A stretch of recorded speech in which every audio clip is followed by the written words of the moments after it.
S kakšnim namenom ste se obrnili na svetovalnico za izboljšanje bivanja starejših?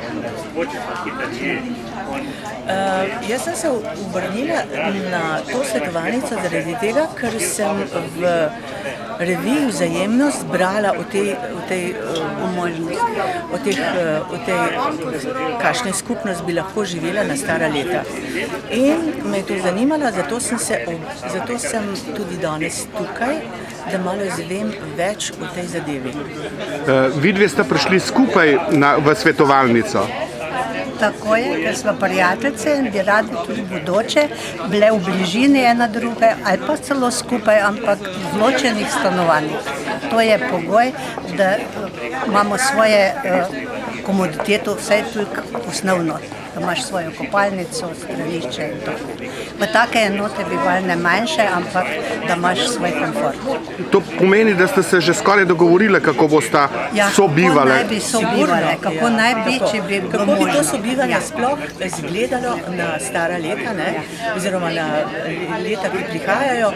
In to se nama je zdelo najbolj primerno. In do kam ste prišli, kako naj bi to izgledalo?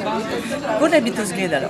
Jaz sem si predstavljala to tako, da zjutraj, ko vstaneš, si narediš plan, kam greš tisti dan.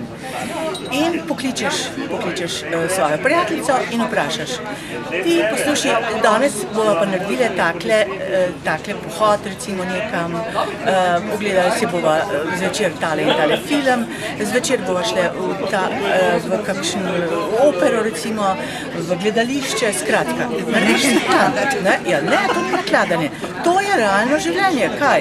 Kakšno nakladanje? To je življenje naše zdajle. Kaj? Kako pa se vi to predstavljate? Ona pa malo drugače. Čakaj, nekaj se prideš, kaj bi ga tudi ne sme.